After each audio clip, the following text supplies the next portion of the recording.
बीवी शाइस्ता, जरा मुझे ये बताइए, किसी ने आपको ये आकर कहा है कि ये पर्दे में ये हिजाब ने ये जो आपने पर्दा डाला हुआ इसमें ना दिखना? हिंदुस्तान में कोई एक शख्स है जिसने आपसे ये कहा हो? कोई फोर्स कर रहा है क्या?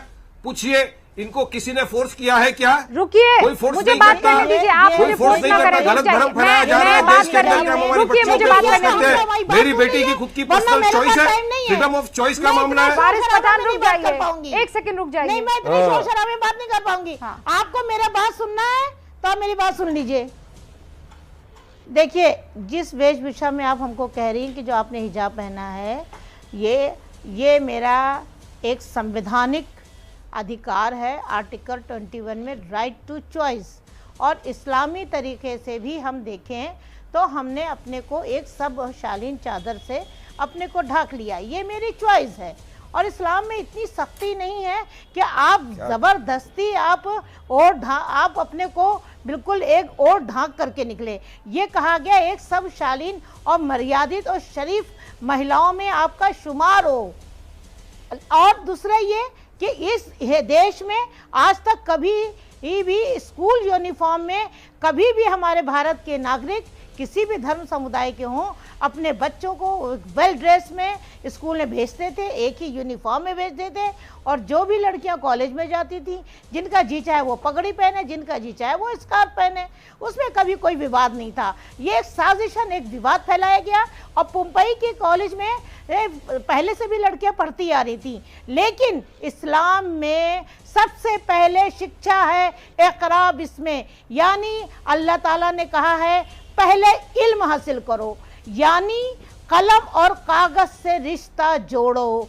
तो हमारे लिए इल्म ज़रूरी है, और एक मर्यादित और सब शालीन ड्रेस में हमारे भारत के सभी शिक्षण संस्थान उसको अपने बच्चों को शिक्षा देते हैं।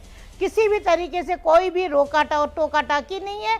और हम कर्नाटक न्यायालय का सम्मान करते हैं, उनका स्वागत करते हैं, और हमारे देश का संविधान हमारे देश की राइट टू चॉइस आर्टिकल 21 की इजाजत देता है। लेकिन अगर कोई इसको राजनीति करके दो ग्रुप में दो बच्चों को अगर लड़ा रहे हैं तो ये अपराध कर रहे हैं। शाइस्ता जी, आपने कम शब्दों में पूरी क्लैरिटी के साथ सारी बातें रख दी हैं। अब मेरे एक सवाल का जवाब दे दीजिए, बहुत जरूरी है।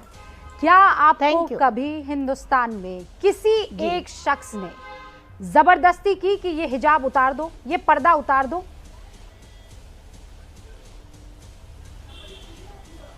किसी को भी कोई एतराज़ नहीं हुआ। ये मेरी चॉइस है, मैं अपनी इस ड्रेस में तरक्की भी कर रही हूँ, आज़ादी से हम अपनी बात भी कहते हैं। और 30 साल से हम आप लोगों के साथ जुड़े हैं, समाज के इशू पे हम संघर्ष करते आए हैं। सुप्रीम कोर्ट से लेकर राष्ट्रपति भवन तक हम संघर्ष करते आए हैं। हम अपनी चॉइस और अपने संवैधानिक अधिकार आर्टिकल 21 के अनुसार जी, आपने बहुत लोगों को एक्सपोज कर दिया। काम कर शुक्रिया, अपनी आवाज दे रही हूं। शुक्रिया।